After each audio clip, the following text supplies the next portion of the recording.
As the City of Austin moves through its budget process, we know a lot of customers are concerned with rising costs. Many of you are asking, if you're selling less water, why does it cost more? Utilities operate under a cost of service model, where the amount we charge our customers needs to be equal to the amount it costs to treat and deliver water and wastewater service. For Austin, like many other utilities, our costs are mostly fixed as opposed to variable costs. What do those terms mean? Think about your household. You probably have rent or a mortgage, and maybe a car payment that's the same every month. You can't do a lot to change that amount. That's a fixed cost. A variable cost is one you can control, like how much pizza you allow your teenagers to order. For Austin Water, our costs to keep water flowing are mostly fixed, with only a fraction of those variable. Our revenues, however, are the opposite. They are highly variable. That means when weather or conservation cause people to use less water, our revenues can shrink quickly. When factors like insurance, construction, or labor costs rise, our expenses can increase at the same time. So the question becomes, what can we do to balance that equation? We hear comments from our customers that we need to control costs. We have been taking steps over the last several years to run an efficient utility. This year, we've instituted a 5% budget reduction that will carry over into next year. We've rearranged our capital improvement plan to delay some projects and reduce temporary and overtime spending.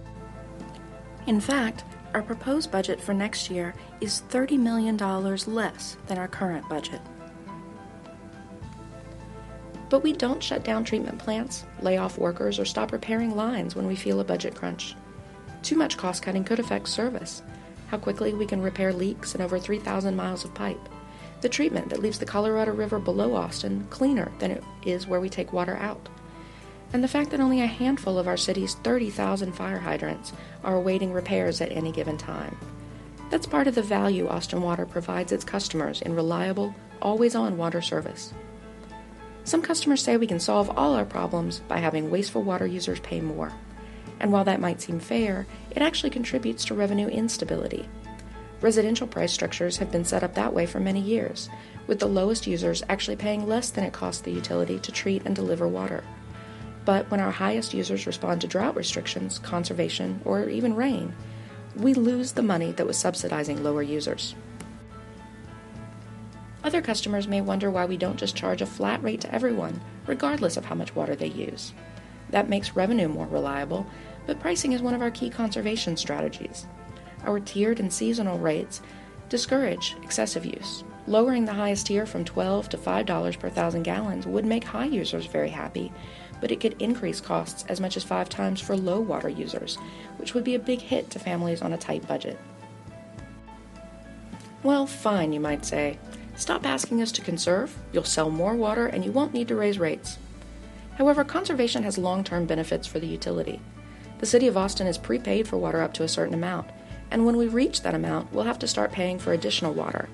That could cost $15 million a year or more, depending on when that happens.